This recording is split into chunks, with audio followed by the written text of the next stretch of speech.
Welcome. Today is June 2nd, 2017. Talking to you from Ocean Isle Beach, North Carolina. We're going to go over Plato's Euthyphro. This includes the 3 reading responses that you are doing for this dialogue. So let's just look at a little background of Plato.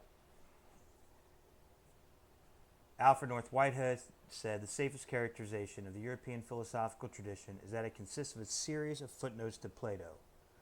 Ralph Waldo Emerson, out of Plato come all things that are still written and debated among men of thoughts. What do they mean? Plato's questions are ours. So, philosophy of knowledge. This is epistemology. Plato's definition, justified true belief. Ethical questions. In the middle of the Republic, Plato has Socrates, his main interlocutor, or his main character in all of his dialogues except one. Socrates' interlocutors, or the people he's speaking with, said, Socrates, what are we doing here? We're wasting time. And Socrates gets mad and says, hey, we are talking about no small matter, but how we should live. So Plato dealt with moral relativism back then, and those questions. We have metaphysical questions. For Plato, the non-physical world was more real than the physical world. Some people think that's still true today. Political philosophy. How should states be run? Should we have a large government run by philosopher kings? Should we have a representative public or direct democracy?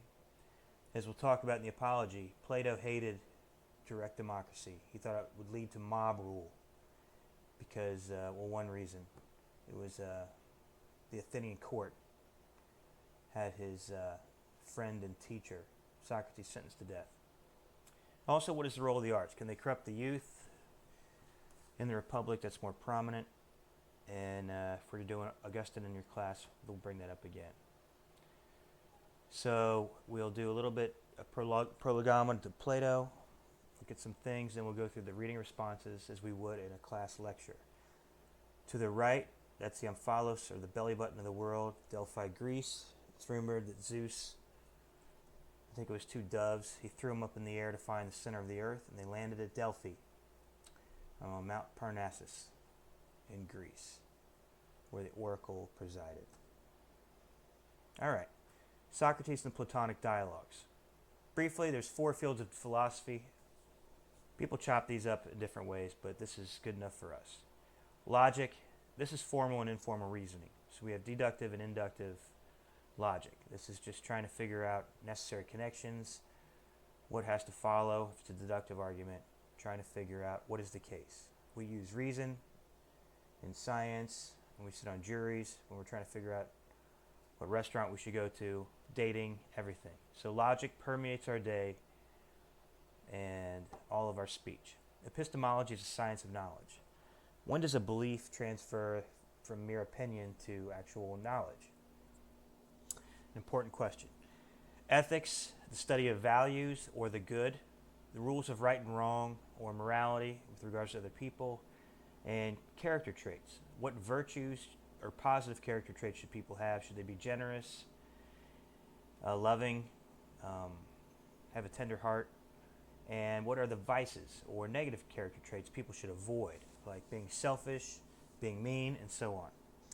And metaphysics is a study of reality. So questions about whether or not humans have free will or they're puppets of nature or God, whether or not human beings are simply physical organisms, bodies and brains, as Dr. Stephen Strange thought at the beginning of Dr. Strange, or if we have souls or minds, as Dr. Strange came to believe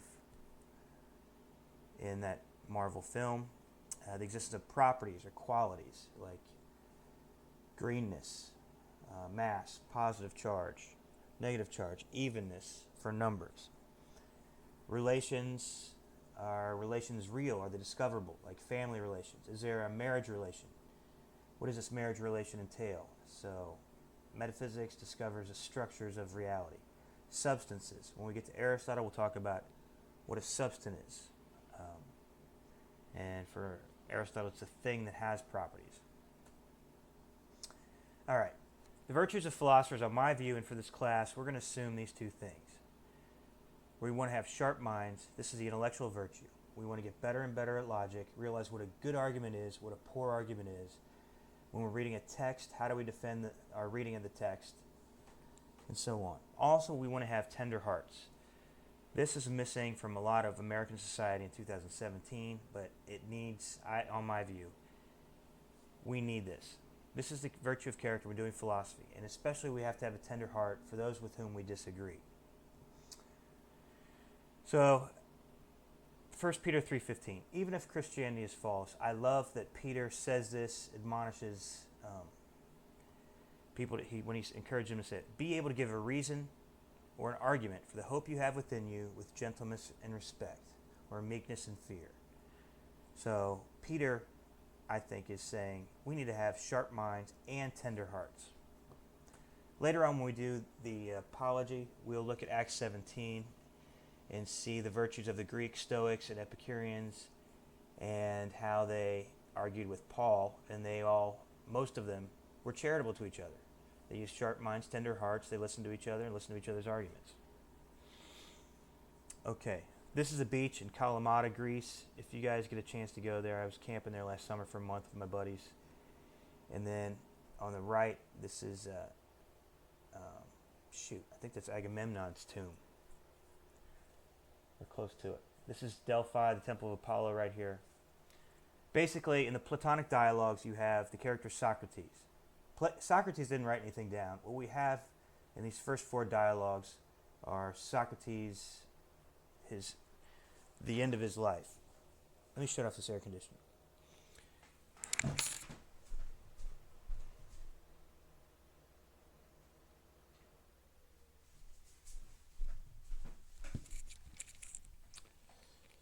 So the elenchus is the method of questioning that Socrates used.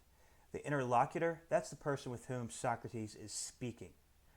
So the goals of the Socratic elenchus, the subjective goal is to convince the interlocutor that Socrates is right and has shown this person's view, such as Euthyphro, that his argument is problematic.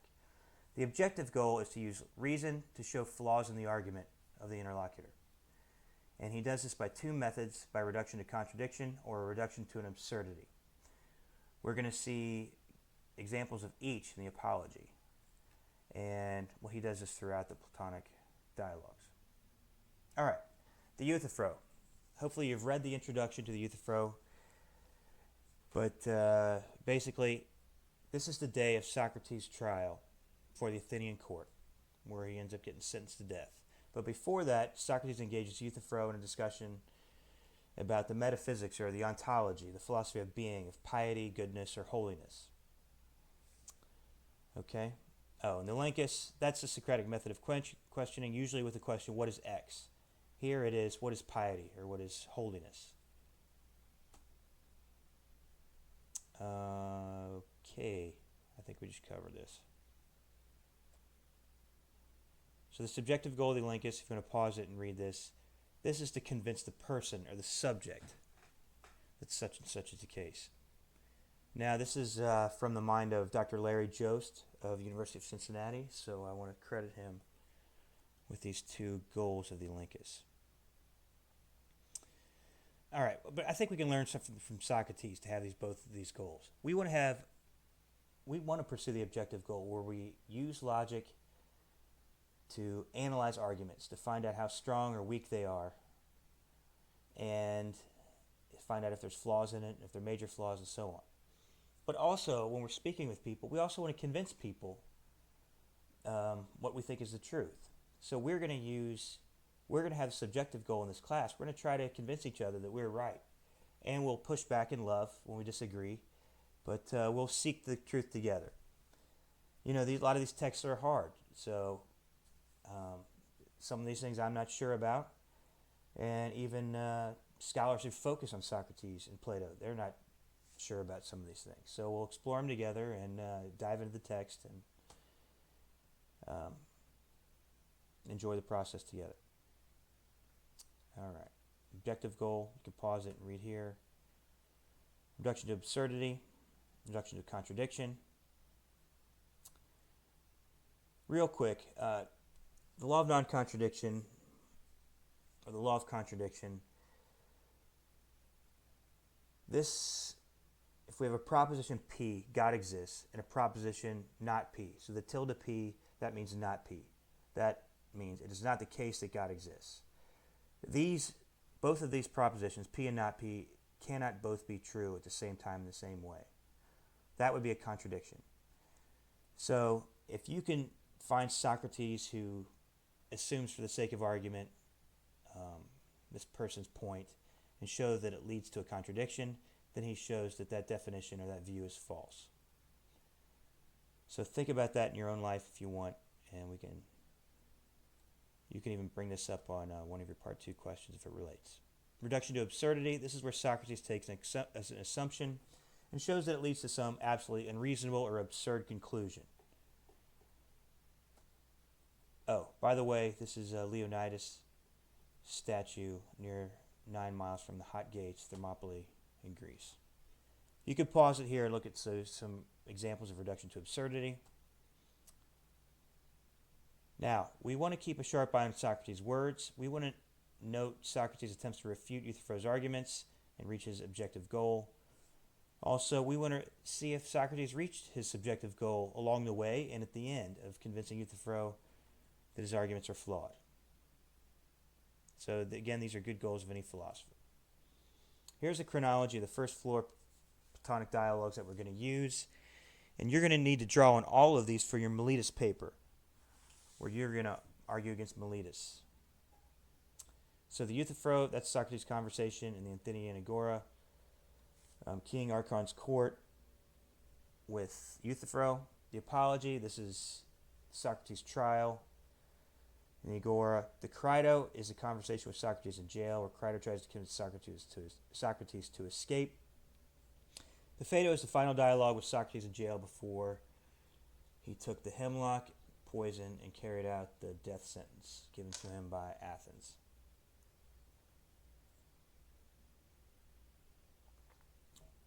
There's your fool instructor weeping near a possible location, a tomb that's up from the Agora. I want to recommend Peter Kreeft. He is at Boston College, and I used to use this book in this class, and students liked it, but it makes apology more accessible in many ways. And he tries to sell people on philosophy by showing many different aspects of philosophy that we learn in the Apology. So reading response. Now you're going to do these. We want a paragraph for each answer. With every answer that doesn't actually say in your own words, you want to use tiny short quotes to back up the text. Back up your arguments. So short quotes, and it's best to avoid starting your answer with a quote or ending your answer with a quote. You don't want to do that. So always introduce quotes and explain quotes after you give them. So jump into the text and look at this. Where does Socrates run into Euthyphro? Describe the setting for the conversation between Socrates and Euthyphro. Now we're going to use what's called Stephanus numbers to cite. So if you look up here to the right, you see the 5D. If you open your textbooks to the Euthyphro, and you'll see how these Stephanus numbers are used. So when you cite, do it at the end of the sentence. Don't do it before. And also avoid awkward introductions like, at 5D, Socrates says, no, just tell us what Socrates said and then cite 5D at the end. Does that make sense? I'll give you feedback on your reading responses once you give them to me, but cite at the end of a sentence, not before, and avoid awkward introductions. At 5D, Socrates says such and such. All right. Now here's a map of ancient Greece. Here's Euthyphro's island. He's from the island of Naxos. It's close to the holy island of Delos and Athens, so that's back then a couple days journey. Right now it takes about 4 to 6 hours on a high-speed ferry, but back then it took a while for Euthyphro to go from Naxos to Athens. Here is a map of the Athenian Agora. Areopagus, in other words, Mars Hill, and the Temple of Hephaestus, which is remarkably preserved right now, Hill of the Nymphs, and there's other cool hills all around there. This was rebuilt, those pillars of Stoa at one end of the Agora, the opposite end of where the trial that took place. All right. So Socrates and Euthyphro, they met in front of the magistrate Archon's gate in the charge of the non-civil religious laws to protect Athens from the angry gods. Now this is something you need to keep in mind when you write the Miletus paper, because you can't assume what we assume now. You have to put yourself in the mind of an Athenian, an ancient Athenian, where you placated the gods. You worshipped them, you gave them whatever, tribute, parades, you dressed Athena every 3 years, and all this stuff. Because if the gods get mad at you, what does Zeus do? He throws a thunderbolt down there. Or he lets the Persians overrun Athens. Or doom will come on your city if you aren't good to the gods and worship them properly. So that's why Miletus might be doing a good thing by getting rid of Socrates. So keep that in mind. You have to argue that that's false with all these 4 dialogues. All right. Oh, can we relate in the 21st century? We really can't. I have friends who are Tibetan Buddhist monks, the Gelug tradition, and they actually, the monastery where I hang out, Cincinnati, Bloomington, these guys actually, His Holiness the Dalai Lama actually said that Dorje Shugden is a demon and should not be worshipped or placated. But my monk friends, they disagree, and so they think that they should do a smoke puja every year to placate Dorje Shugden and keep them on their side. So if they keep the protector deity Dorje Shugden happy, then he won't bring doom on the monastery. But if they don't do this for Dorje Shugden, Dorje Shugden will protect him if they give him the right prayers, the pujas. But if they don't do a good job, the Dorje Shugden won't protect him, and doom will come on the monastery. All right. So if we were in class, I'd have you do group work, but you're going to do these at home. So I encourage you guys to do these together. Now, discuss them together. Talk about the location of the text together, but type them up alone, because you have to when you turn in these reading responses, they will be on Turnitin assignments, and they will be, if I catch you both with 100% or 98%, then that's plagiarism. Both of you guys get zeros. So I want you to talk about it in groups, but go home and type up your answers alone. All right, so what are the charges Socrates is going to be faced? What really is he being accused of? 3, who's Miletus? What does Socrates mean when he remarks that Miletus is only one of our public men to start out the right way? Explain and support your answer with the passages from the reading. Now, let me help you with 4. No student gets this. This is called Socratic irony. That's the term that scholars use when Socrates is being sarcastic. So, if we look at this passage, let's turn there. So if we go to 2c in the Euthyphro, Socrates says, "What charge? A not ignoble one, I think, for it is no small thing for a young man to have knowledge of such an important subject. He says he knows how our young men are corrupted, and who corrupts them. He is likely to be wise, and when he sees my ignorance corrupting his contemporaries, he proceeds to accuse me to the city as to their mother.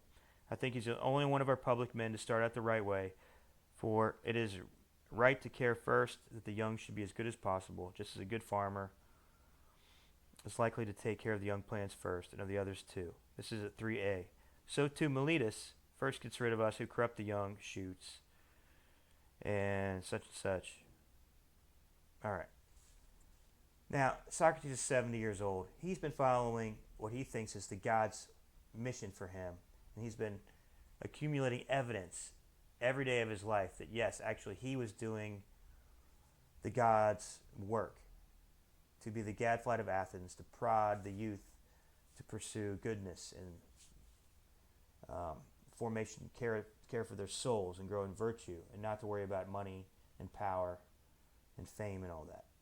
So when this little guy comes along and says Socrates is a blasphemer going to bring doom on the city, Socrates does not mean any of this. He's mocking Miletus, being very sarcastic. He thinks he's a chump. All right. Another thing that's going to come up in the apology is the concept of the divine sign. So if you turn to 3b, in between B and C, Euthyphro says, I understand, Socrates. This is because you say that the divine sign keeps coming to you. So the Greek word is daimon, literally demon, or eudaimon, having a good demon.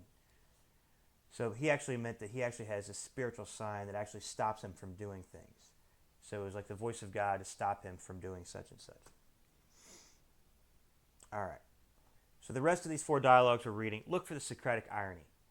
Ask yourself, is Socrates really praising this person, or is he being sarcastic? Is he being ironic? And you'll see in the Euthyphro, he praises Euthyphro. It's hyperbole. It's way out of bounds. So that's examples of sarcasm. All right. Now, sometimes he really might admire someone and praise them. But sometimes he is being sarcastic or ironic. But I don't care about your view. Just argue your case with quotes from the text on your reading responses. So even if I disagree with your interpretation, as long as you do a good job of backing up your view with the text, you'll get full points. All right, get clear in your groups. What is Euthyphro prosecuting his father for? And 6, why does Socrates express surprise at Euthyphro's actions? State your answer in your own words and without using the word piety. Support your answer by appealing to the text. So if you want to pause it here and work on your reading response with the text, go ahead and do so. If not, let's go on. So in class, we would read 4b to e together, but we won't for the sake of time on this video. Basically, what you have here, Euthyphro is a self-proclaimed prophet. He had just finished deposing charges of murder against his father. Now, think about what actually happened. So his father had bound a servant who actually murdered a household slave while drunk. Euthyphro's father threw the murderer in the ditch and was waiting on a priest to decide his fate. In the meantime, this murderer died from hunger and exposure. Now think about this. Let's say that you were raised on your father's farm in Naxos. There's a household servant you've known for all of your life, all 18 years. And all of a sudden this drifter comes by, your dad hires him, and then he picks up an axe and kills your Uncle Jimmy, or the servant that worked in your house for 18 years. Now what would you think about this situation? Now your dad's so mad that he killed one of his favorite servants. He's been around for 18 years. He just throws the guy in a ditch. He doesn't know what to do with him. They don't have jails back then. You either execute people, you exile them, or make them pay a fine. Excuse me. But those are the options. He doesn't know what to do, so he's waiting on the priest to tell him what to do. In the meantime, the guy dies. Euthyphro's dad's like, so what?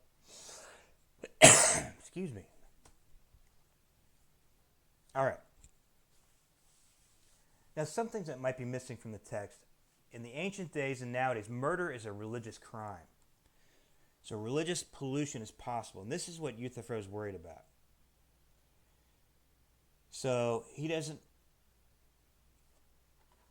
want to have doom brought upon his household, his father's farm, because Euthyphro didn't do the right thing and his dad did the wrong thing, assuming that's the case. So that's what Euthyphro says he's doing, trying to solve this problem. Now, murder involves the spilling of blood, and thus it was a religious offense that required ritual purification for the ancient Greece. This is somewhat parallel to Genesis in the Bible. Murder is wrong in Genesis, if you read the story of Cain and Abel, because it is a form of a blasphemy. You're destroying the image of God in a human being. So, the ancient world are similar to this. Murder is serious business, and it involves the gods to take someone's life. All right, skip this. We'll skip this. Basically, Socrates' religion was very different than the ancient Greeks. He and Plato and Aristotle didn't believe. They had their theological disagreements, but they didn't believe in the crazy god Zeus and all this stuff. So you see this actually in the text. So if we go to, if you look at 5b, you see more Socratic irony, where Socrates praises Euthyphro unnecessarily.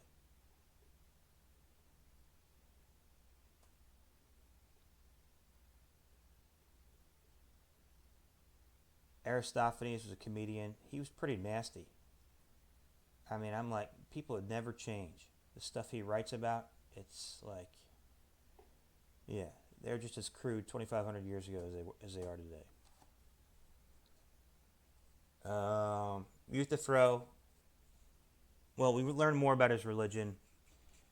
Hesiod's Theogony, you hear a lot of the story at 5e to 6c. So if you know your ancient Greek mythology,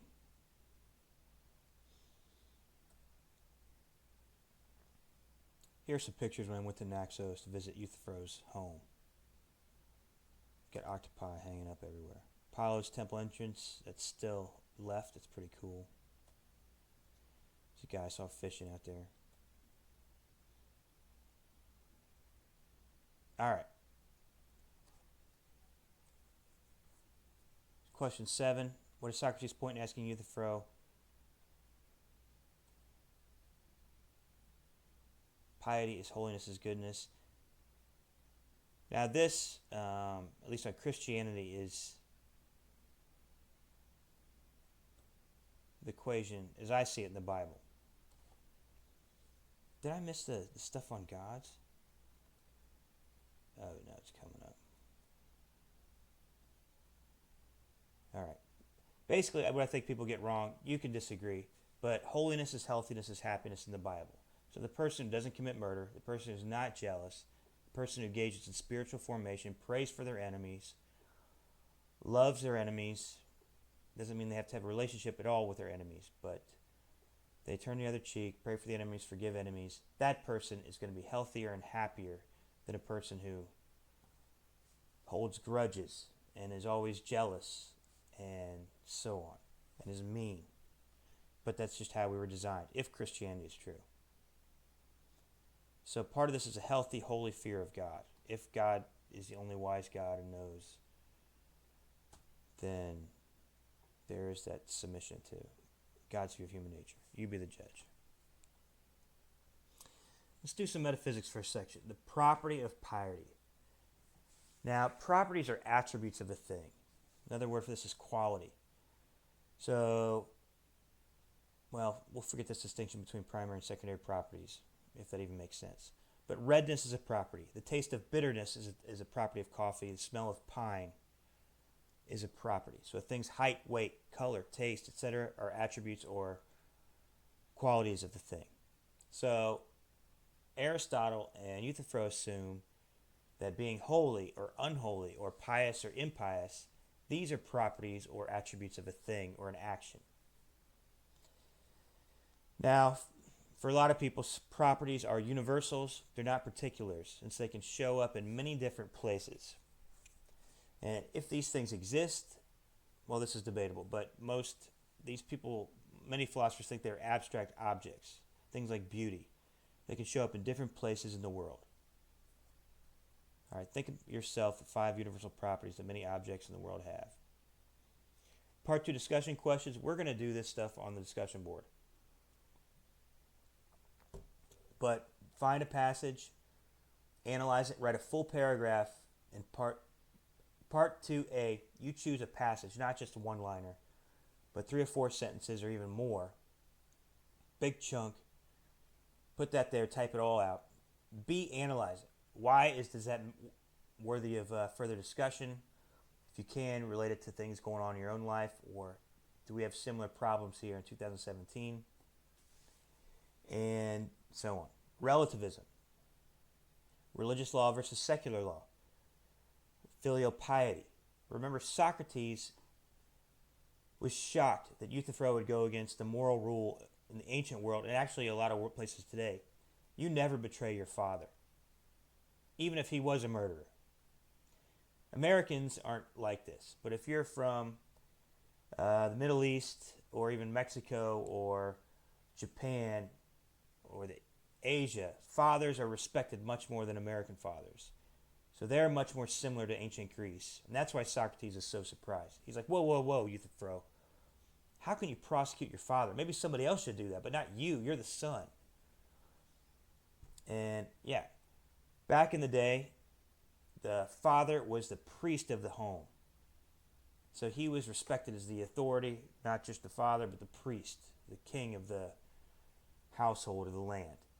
So to betray the king or the priest is just shocking to Socrates. That's what just this whole dialogue started. He's like, how do you know, Euthyphro, that you are actually doing the right thing?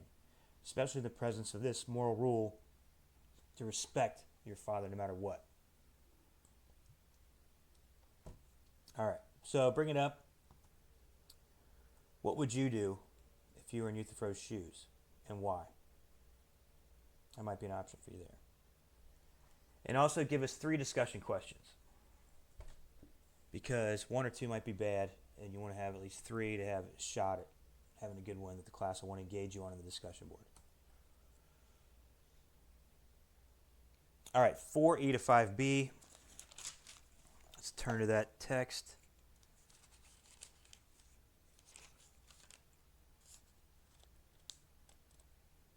Yeah, read this whole thing. This is where Euthyphro, they talk about religious pollution and so on. Euthyphro seems to be aware here that, they say it is impious for a son to prosecute his father for murder. But their ideas of the divine attitude to piety and piety are wrong. That's what generates all this stuff. He's like, well, all right. Socrates says, all right, you know something that I don't even seem to know. So 4E5B, this is actually an important, knowledge of God is very important for Socrates himself, as we're going to see in the Apology. Socrates is going to his death believing that he is following God's mission. So he's not going to ignore God. He's not going to ignore God no matter what. Even if the Athenian trial said that they're going to kill him.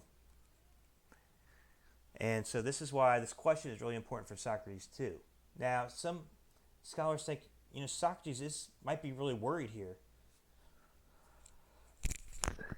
Excuse me. And so he's trying to figure this out for himself and not just pushing Euthyphro, because he's going to be sentenced to death in a few hours for the same type of thing. Piety and service to the God, to the death. All right, if you've seen the original Clash of Titans in the 70s or the new Clash of the Titans, you're going to get a taste of the gods and goddesses. But this is the precedent that Euthyphro appeals to in order. So, wow. If you look at all the stories, what do you have here? Here are Euthyphro's heroes. You have Kronos castrating his father, Uranus there, and I don't know what he's just watching this being done. But there's that. Kronos devouring kids. Zeus overthrew his father, Kronos, and the Titans. And the Zeus rock was vomited up by Kronos at Delphi, the Omphalos stone, if you remember the second slide of this series. So you have a bunch of stories of guys doing stuff to their dads. So Euthyphro's like, I'm going to do this to my dad. All right, you can look up that stuff later. Now you see Socrates' skepticism. He's like, wait a minute. If we look at 6a, he's like, you really believe all this stuff? 6c, Socrates says, and do you believe that there really is a war among the gods and terrible enmities and battles and other things that are told by the poets? So he's like, are you serious? This seems like a joke, Euthyphro, that you believe all this crazy stories that Homer and Hesiod have been telling us for hundreds of years. Especially because Zeus plays the fool in mythology. I mean, he's just the most immoral person imaginable. All right. Now this is important. Discovering their issue here Is Euthyphro's religion the standard? It's a little bit different. Who is right about God and God's will for us in our lives? So you have very different ethics in the world today. Now, Jesus, the prophet Isa for Muslims, it's a prophet for Muslims, or Christians think he's God in the flesh or God incarnate. So this guy taught and modeled forgiveness, praying for enemies, blessing persecutors, and Jesus taught that God loves sinners and the lost and died for them. So he hung out with the unclean, the prostitutes, the drunks, tax collectors, to show God even loves these people. So the story of the prodigal shows this in Luke. Mike Tyson quote says, "Hate holds you back." And guess what? You look at the guys of ISIS, they're not following Jesus' ethic. So we need to ask, was Jesus really a true prophet of Islam, as Muhammad says in the Quran? Just read Surah 9, 111. Surah 9, 111. First half of that verse was the inspiration for the 9/11 attacks, but many people think there's hope in the last half of that verse, where it endorses the Injil, or the Gospels, and the teachings of Isa, or Jesus. All right. So, yeah, I'm going to argue this, that if Plato was writing this today, he'd have Socrates show up in Syria in the middle of ISIS right now. So think about this. If you want to talk about some discussion board, what is the cure for ISIS? I might be crazy, but my view is that we should pity the members of ISIS who do not get a chance to know the teachings of Isa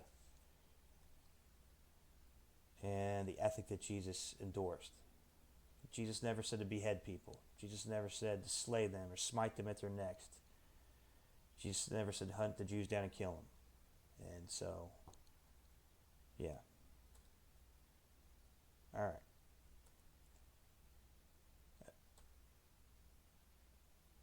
We'll skip all this stuff.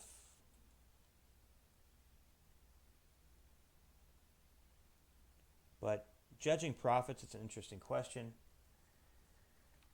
I think we have to have criteria. I think we all can know. I love watching these cult shows on HBO and whatnot that show how people can be misled into believing something for years. And for me, sex is a big thing. If a prophet is obsessed with sex and talks about sex, that seems like it might be more made up. So if you have a prophet, like this guy in Arizona, David Koresh, Texas, these guys dissolve all the marriages of their followers, and they can have sex with anybody in the group. The one guy, I remember seeing this one cult in Arizona, the one son, he dissolved his son's marriage, and he's sleeping with his daughter-in-law. And I'm like, what in the heck? I'm like, dude, alarm bells should be going off. If sex is such a big part of a prophet's life and teachings and all this stuff, and he gets all these special privileges, then my guess is that's possibly a problem, that the guy's making this stuff up or deceived. Now, you be the judge. Maybe I'm wrong, but that's my impression. All right.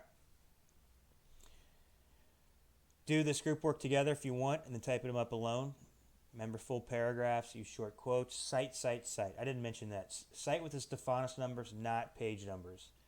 6D, 6E, that type of thing. 6A to B, 4A, that type of thing. And yeah. All right. Euthyphro's first attempts, he gives an example. This is what's called definition by extension, by pointing. This is how we teach kids. What's red? It's that. You point. So Socrates didn't like this. He says he thinks that Euthyphro confuses enumerating or showing examples with the definition. And we can say the Socratic fallacy may or may not be a fallacy. But some philosophers argue that, just because you can't define something, like Euthyphro can't, or is having a problem doing it, doesn't mean you don't know it.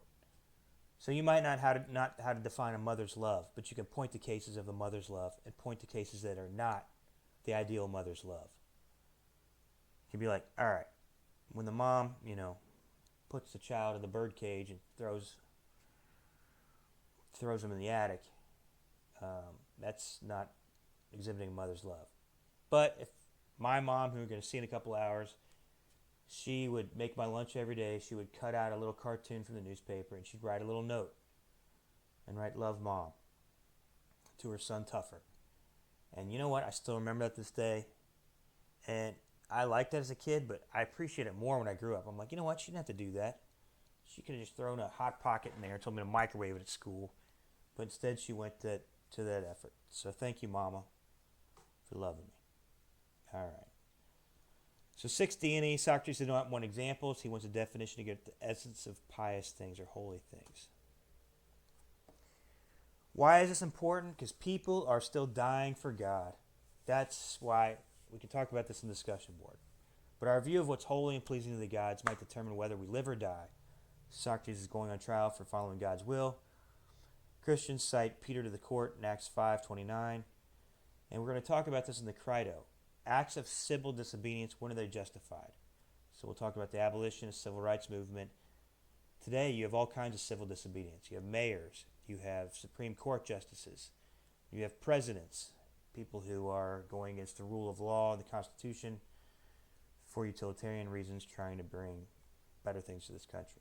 You be the judge. Jihadist Islamists, the terrorists, the violent Islamists. These people kill and are killed for piety, holiness. I knew a guy who he tried to join the Mujahideen in the 1980s in Afghanistan because he was so worried about his salvation that he wanted to die as a Mujahideen. He was a holy warrior and fighting for the lesser jihad, this war for God. Because that way, he said, that's the only way in Islam that he knows he goes to heaven or paradise for sure. So that's why he wanted to do that. His parents said no and sent him to engineering school in Arizona. All right. Next 3 questions. You can pause this and type them up right now, or we can go through some of these things. All right, not much to say here. Some disputes are easy to settle, regards to number, size, or weight. If you turn to 7, C to D. But moral disputes are not so easy to settle. Some people think, just like different gods consider different things to be just, beautiful, ugly, good, and bad. So punishing a father would be pleasant to Zeus, but unpleasant to Kronos and Uranus, and so on. Now ask yourself, does Socrates reach the objective goal here? What do you guys think? This could be an example of a contradiction. So explain that if you want. I think this is interesting. 9A to D. We need to ask ourselves, did Euthyphro think about the murderer's crime at all? Reread 9A to D if you want. Given that the gods might differ on whether or not the negligent death of a murderer is pious or impious, Socrates wants proof that the pious thing for his son to do is to sell out his father of this situation. 9b, Socrates wants Euthyphro to show him a clear sign that all the gods definitely believe this action to be right. Socrates is after adequate proof of this. Because remember, Socrates thinks it's insane to betray your father, the priest, the king of the family, for a questionable deed where, you know what, that murderer might get the death sentence half the time. So what if you let him starve out there in the ditch? You be the judge. Third definition at 9e, Euthyphro says the pious is what all the gods love, and the opposite, what all the gods hate, is the impious. Yeah, that's Meteora in northern Greece, where they filmed For Your Eyes Only. Rest in peace, Roger Moore, who died last week, star of that James Bond film. So bring up your part 2 on the discussion board. Lots of good stuff to talk about. How do we know what God wants? You can talk about prophets today and apply that and so on. All right, here's some background. Daedalus and Tantalus, they're mentioned in this dialogue. Real quick, Daedalus was a craftsman. He built the labyrinth on Crete for King Minos. He created wings for humans. His son was Icarus. And so, yeah, on the right, this picture, Daedalus is down there, and then Icarus. And they flew around, and Icarus got greedy and flew too close to the sun. The wax melted. Icarus fell to his death. And Daedalus landed and grieved. Now, Daedalus created statues so lifelike that they would run away. Now, the wife of King Minos was cursed, and I forget which god. Anyway, she fell in love with bulls, so she had Daedalus make her a she-bull, or a cow, out of something, and she climbed in it, and a bull had relations with her, and she gave birth to a half man, half bull, and that was the Minotaur. And he built the labyrinth to lock that monster away.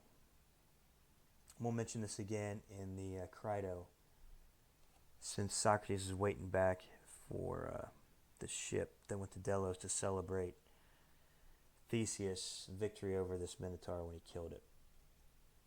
All right, Tantalus, this is in Homer. He was a wealthy king of Phrygia. He chopped up his son Pelops for the gods to eat, and now he is tortured in Tartarus. That's the worst part of Hades for eternity.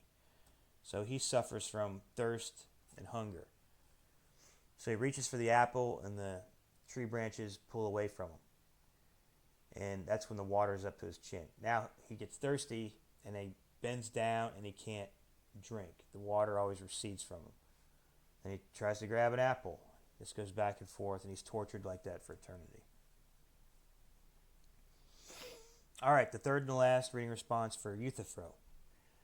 Question 1. What does Socrates ask Euthyphro whether the gods is being loved because it's pious, or is pious because it's loved by the gods? We'll go into this more. But if you want to do these questions, pause it now, work on this text, type up your paragraphs, use your short quotes, cite, go ahead. All right. So this question is Socrates' third definition.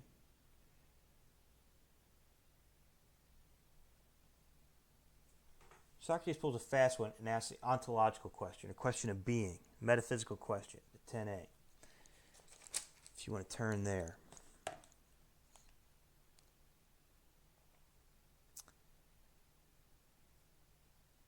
So is it pious being loved by the gods because it is pious, or is it pious because it is being loved by the gods?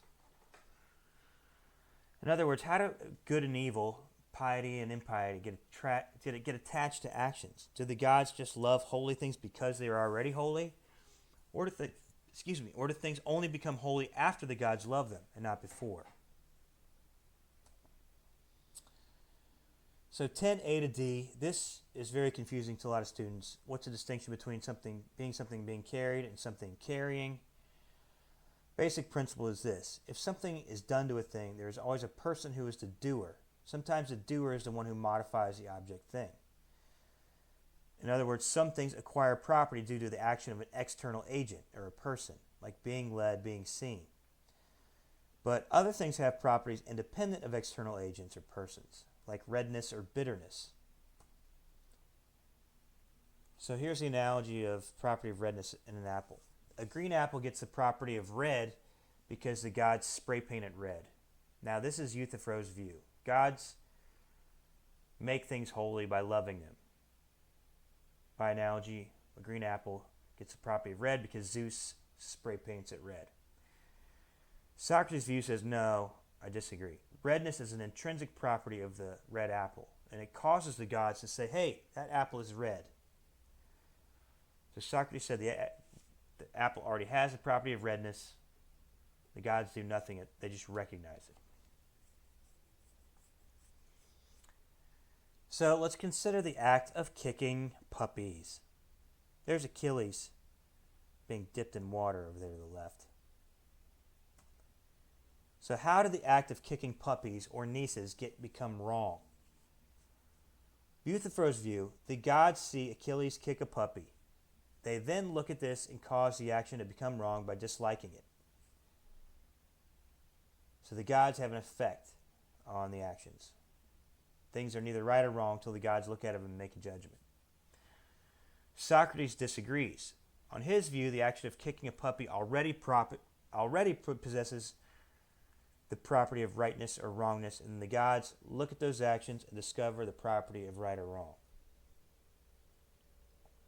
There's my little niece Avery. Seeing her tomorrow. So pause this and think about this.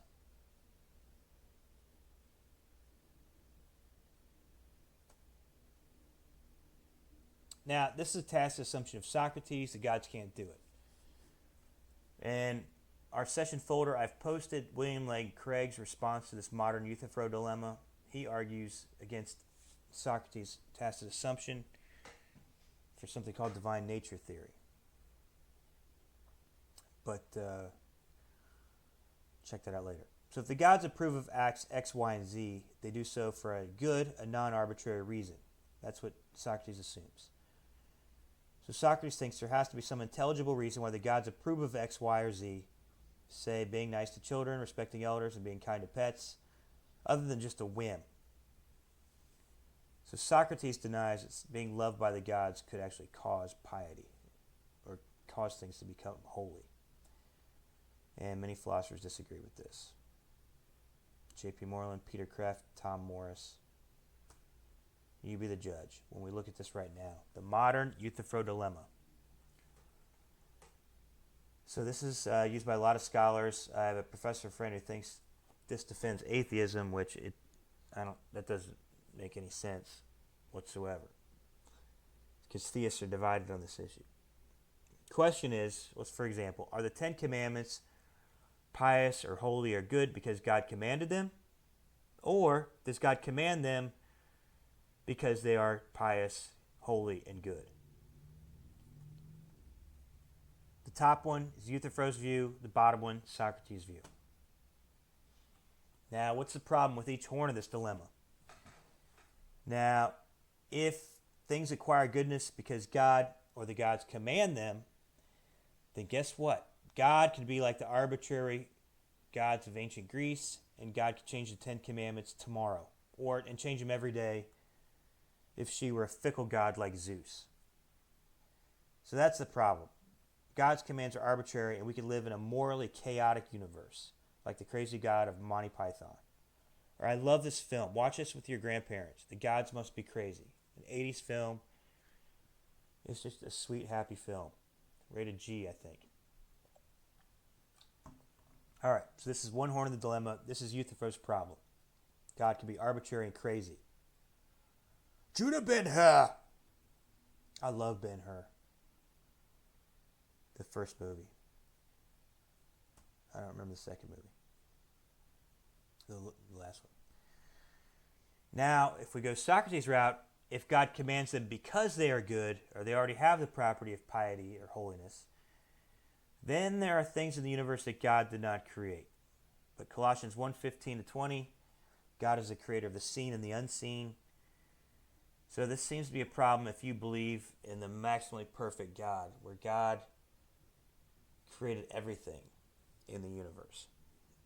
If God did not create piety or holiness in things, then there's something outside of God's creative power.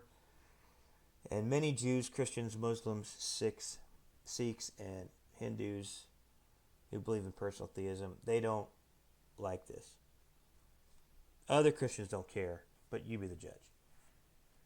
So if we can simplify this, the problem is that God has to take an ethics class before she talks to Moses and tells him, hey, Moses, the Ten Commandments are such and such. But it seems weird. It seems like God should have designed them. All right, so what do you think is the problem? Even if you're an atheist, how would you advise the theist down the street who's your friend?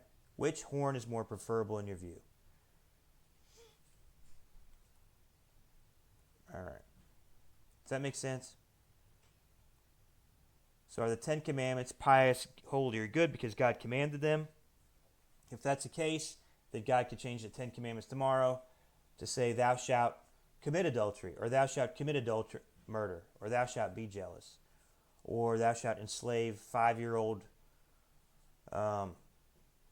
Norwegians, or God should enslave Mississippi State freshmen, whatever. Or the other Socrates route, does God command them because they are good already and holy?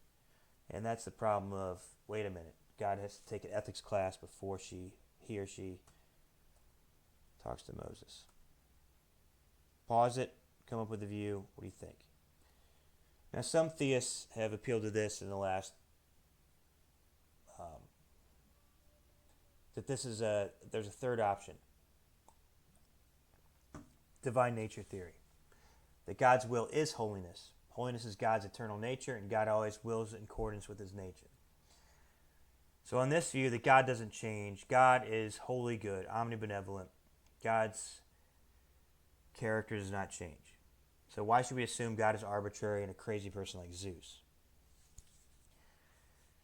So Peter Craig argued, what if there is evidence from philosophical argument, personal experience, and divine revelation through prophets and perhaps the person of Jesus that God is good in character and his or her nature is unchanging? So faith,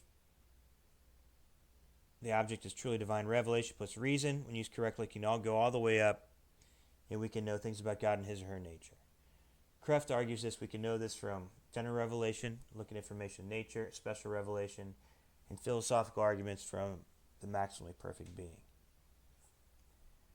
You be the judge which of the three options is the best. God's will is holiness and goodness. That's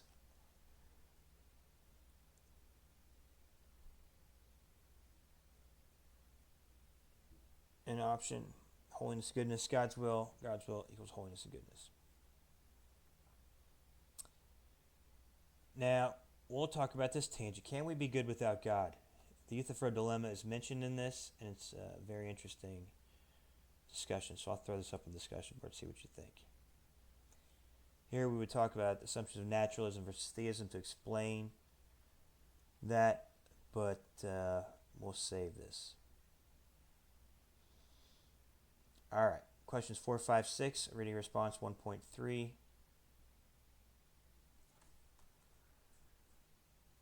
We can talk about this more in the discussion board, but what do you guys think? Do you agree with Euthyphro that there are some religious duties and there are moral duties just as regards to men, and if they're separate or if they overlap?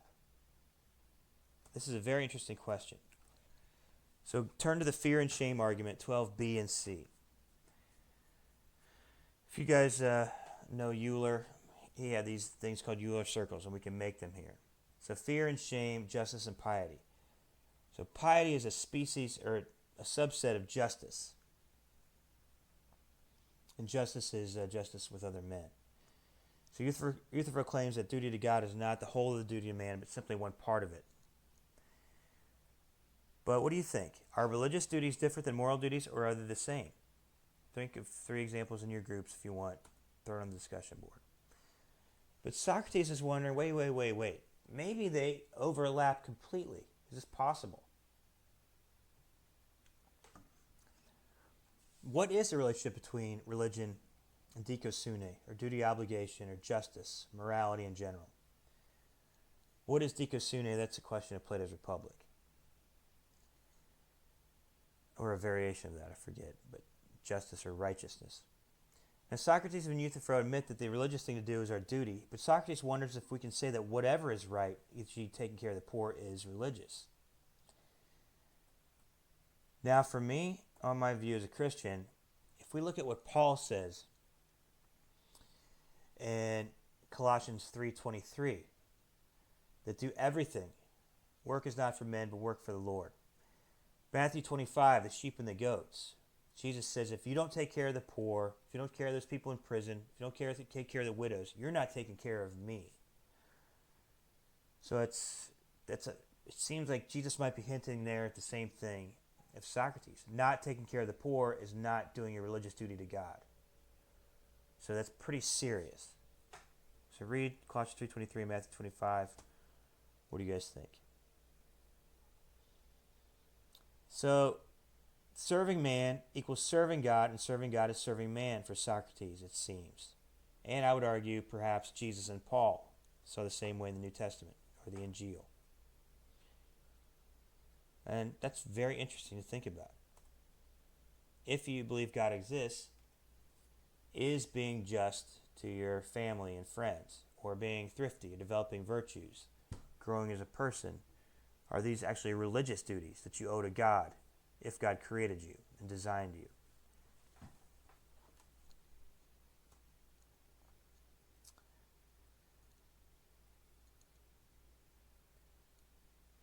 Yeah, and talking about the service to the God. What do the gods need from us? Just want to pause it and read this real quick.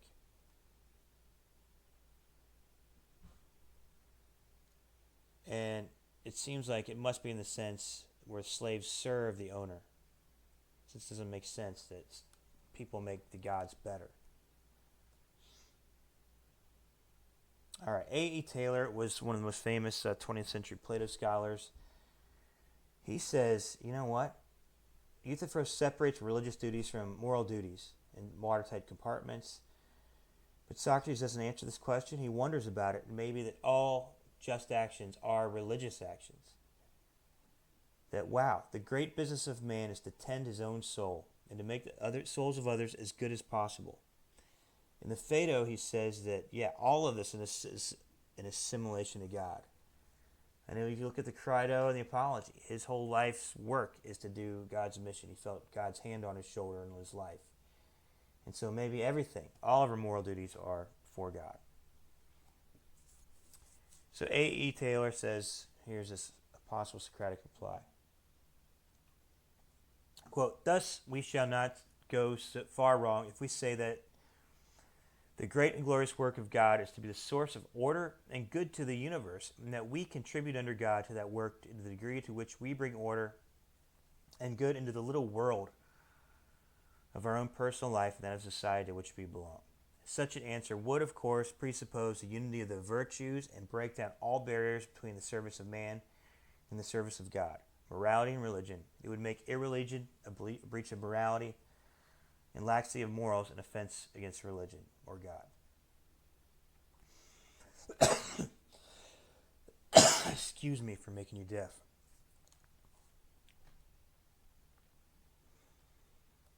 All right. Dallas Willard, I'll mention him here. He's my favorite Christian philosopher. He is a historical scholar at USC, died a few years ago. I had him in class. Taught me ontology of knowledge, Hillary Putnam,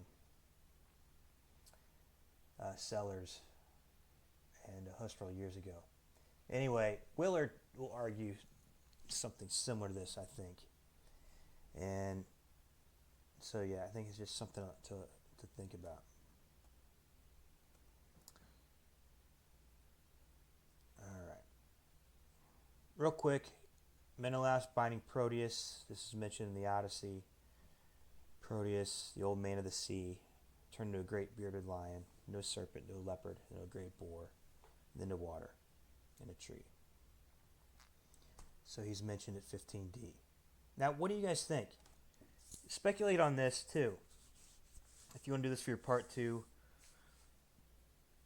find a quote, analyze it, question. What is Plato teaching us? How did he do it? How does this relate to us today? And who would Plato have Socrates speak with in the 21st century setting? I said Isis, but who do you think? Do you know somebody? Maybe you, maybe LeBron James, I don't know. You tell me and why. And to conclude, last few slides here, the first line of each dialogue is always intentional in Plato. This, Socrates, is something new. Peter Kreeft argues this, that Plato introduces the person of Socrates and his method. And Socrates is a radical departure of what has gone on before. Socrates introduces a new worldview religion and this new thing, philosophy. Even though people have been doing philosophy, boom, this is where it starts snowballing, and it can't be stopped with the man, Socrates. So the apostle of reason, the patron saint of philosophy, Socrates. His job, he was trying to heal souls. And I would argue Plato writes the Republic to save our souls. Think about Al-Qaeda and ISIS. It started in 2014. These questions are enormous for us today. On my view, this war against jihadist Islamism, this is a philosophical and theological war. You can shoot all these people, but you don't kill these ideas. You have to argue people out of ideas. We have to show these beliefs to be faulty and arguments for these views to be faulty. And the jihadists give their arguments. They're out there. And that's why I think the only hope is to argue them out of it with the ethic of Jesus from the Injil. You be the judge. All right. What is Plato trying to warn us about? What's the connection between God and moral goodness? Do we need God to be good? And ask yourself, will you be like Euthyphro? Or will you be like Socrates? Keep thinking about these things. Is it wise or unwise to believe we have an invisible Creator and Lord? Is it possible that our lives are parts of a divinely known story? Is it possible that all moral actions are actually religious actions in service to the God or God? And so on. Patra, my friend Letta, she lives there. Former professional windsurfer in the Meteora, Greece. There's my buddy. So on. Now we'll do the apology next, but think about it. Imagine a city of Euthyphros. What would you think of Socrates? Would Socrates be a threat if you had a whole jury full of Euthyphros? Socrates tests the religion of the Athenians and finds it to be problematic and false and unbelievable. And we need to ask ourselves, if people throw this around, if you were born in such and such, you would be a such and such. If you were born in Tibet, you'd be a Buddhist. If you were born in Sri Lanka, you'd be a Hindu. If you were born in Iran, you'd be a Muslim. Now, I deny that what that's saying, that your beliefs are determined by your culture. Now, that's what we're taught. But I think all of us can use reason, and people can climb out of the worldview of their culture if they seek. Jesus said, seek and ye shall find. And a lot of the problem is people don't seek. People are like Euthyphro. They don't seek. They just do, and they just keep it going. A lot of people are like half the Athenians in the court that sent Socrates to death. So we need to ask ourselves, are we going to be Euthyphros in this situation, or be Socrates? We're going to live the examined life, or we're going to lead the Euthyphro life. And that's it. Frederick Copleston, History of Philosophy, read that someday at the beach. Peter Kreft, A.E. Taylor, and so on. Also, Stanford Encyclopedia of Philosophy, SEP. So hard articles. Email me if you get stuck on something on those. Internet Encyclopedia of Philosophy. These are great resources too. And so on. All right. So ends the Euthyphro. Forgive my coughs and my filler words. I'm trying to get better at deleting those. All right. See you guys on the discussion board. Going to the beach. Bye. See you later. Shoot, I forget to turn this off.